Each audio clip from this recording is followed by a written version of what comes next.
It's the way you talk to people. If you go to somebody, you know, and if you talk to people a certain way, you get these examples of the police talking to people very belligerently. But I do have to say something, because one of the things that happens is when you're caught up in your frustration and anger, both sides maybe should take a look at, because I love Skip Gates, because he's the man who told me where I actually came from in the mother country. But I really dig him, but I wonder if his getting so agitated with them sort of just got them to say, look, let's just take it somewhere else. That's what they're saying. Look at this fool laughing at Henry Louis Gates again. Do you see how she just wants to take the magnet and put it right back on the black man? Black man, is your fault. You know, I just have to wonder. It's always this little extra scrutiny. You know, you notice how the African-American woman, especially this type, always has to come up with the mystery balloon. Mystery balloon! Mystery balloon! Maybe it was something else. Maybe something else just jumped on up, and the police officer, you know, he just had to arrest him because he was upset. How many white people do you know automatically get arrested because they were upset? Is there a law in the books that say arrest people who are upset? But that law seems to apply to black men an awful lot. Why does it have to be this man's fault? Whoopie? Why does it have to be this man's fault? He was coming home. He was in his home. He gave the man his ID. The man still didn't believe it after he looked at the ID with his own two eyes. He had to call another set of police so they can make sure that the ID was not a fake ID. In any case, it was a bad situation that was exacerbated by people not doing what you should do, which is exhibit common sense. If you're in the right, you don't have to be Can I talk praised. about common sense? Whoopie, whoopie, whoopie, whoopie. Okay, these two reports are from CNN and the San Francisco Chronicle. The 911 caller who reported two men possibly breaking into the home of Black Harvard professor, scholar Henry Louis Gates did not describe their race, acknowledged they might just be having a hard time with the door, and she said she saw two suitcases on the porch. Remember that they reported backpacks? That's what the police said? Look at the story unravel. In her 911 call, Lucia Wallen, who worked at the Harvard Alumni magazine, repeatedly tells the operator she was not sure what is happening. Speaking calmly, she tells the operator that she was stopped by an elderly woman who told her she noticed two men trying to get into a house. Whalen initially says she saw two men pushing on the door, but later she says one of the men entered the home and she didn't get a good look at him. She says she noticed two suitcases. I don't know if they live there and they just had a hard time with their key, but I did notice they used their shoulder to try to barge in and they got in. I don't know if they had a key or not, because I couldn't see from my angle, Whalen says. She does not mention the race of the men until pressed by the dispatcher to describe them. Well, they were two larger men, Whalen says. One looked kinda Hispanic, but I'm not really sure. And the other one entered, and I didn't see what he looked like at all. I saw from a distance, and this older woman was worried, thinking someone's been breaking into someone's house. They've been barging in. Attorney Wendy Murphy, who represents Whalen, also rejected categorically part of the police report that said Whalen talked with Sergeant James Crawley, the arresting officer, at the scene. Let me be clear. She never had a conversation with Sergeant Crawley at the scene. Murphy told CNN by phone. And she never said to the police officer or to anybody, two black men. She never used the word black, period. In the police report filed by Crawley, he says he spoke with Whalen outside the house before he approached Gates's home. She went on to tell me that she observed what appeared to be two black males with backpacks on the porch of Ware Street. the report says. She told me that her suspicions were aroused when she observed one of the men wedging his shoulder into the door as if he was trying to force entry.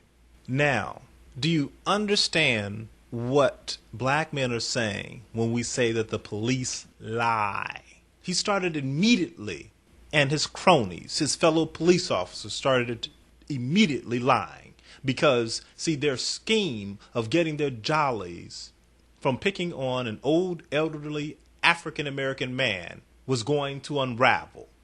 The black officers will lie for the white officers, and the white officers will lie for the black officers and other white officers. Black officers have no loyalty to the black community.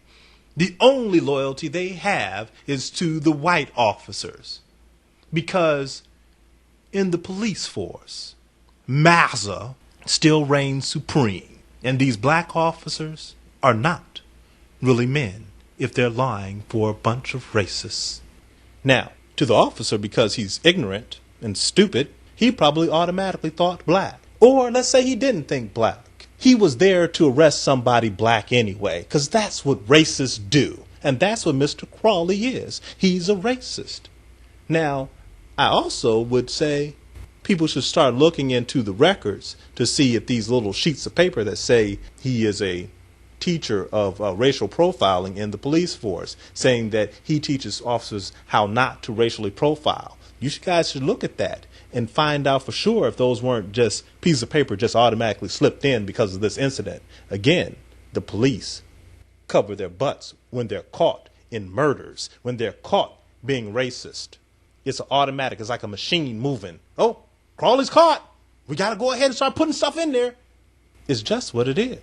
Let's go on and see how Whoopie may or may not change her mind. Knowing this type of African-American woman, I'm betting on, no, guilty as charged for her friend. You know, it often gets really exciting around here when we're talking about things that we're passionate about. And this is going to be happening with us for the rest of the time until everyone is clear as to what President Obama's talking about with health care. So these discussions are going to get more interesting and more interesting. But last night, also interesting, the president was asked about the ongoing case of black Harvard professor Henry Louis Gates Jr., or Skip Gates to some of us. He was arrested last week for disorderly conduct by the police investigating a home invasion. Now, at Gates' house. Take a look. Skip Gates is a friend, so I may be a little biased here. I mean, if I was trying to jigger into, well, I guess this is my house now, so it probably wouldn't happen. But let's say my old house in Chicago. Here I'd get shot. I don't know, not having been there and not seeing all the facts, what role race played in that. But I think it's fair to say, number one, any of us would be pretty angry. Number two, that the Cambridge police acted stupidly in arresting somebody when there was already proof that they were in their own home. Uh-oh. Did you hear Obama actually come to the defense of a black man? I've never heard a president actually do that before. Well, you get a gold star. Ding. But that also means that you're in trouble. The black women are going to come down on you because how dare you defend the black man? And the white people are going to come down on you. How dare you defend the black man? That's not your position. See, that was always the status quo for white people. The president never had to say anything, or any president never had to say anything about black men ever. So now everything's going to be afoot. White people are going to be quickly scrambling to, let's move on. Let's move on from this conversation, man. Let's see if we can arrest some, half-wit. Some guy who was already previously convicted of some type of crime. So we can use that as an example. See, that's a better example of race. And why is it a better example? Because we can squeak out of that one. But this one, they're just caught. Everybody's going to want to move on now. Except for black men. Let's see how this all plays out.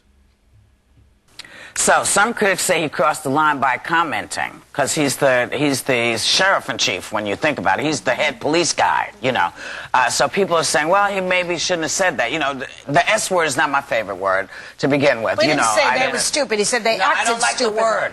Yeah, all right. I don't. It doesn't matter what context. I'm talking about. That's what I just said. This is about me and saying the S. I don't like the word. I don't like the word. Do you all hear that? See, right there, if you, well, heck, you don't even have to listen close at all. That's the belligerent black woman coming out of Whoopi Goldberg. See, now she's getting defensive. Now it's time to deny and deflect. And let's concentrate on the word stupid.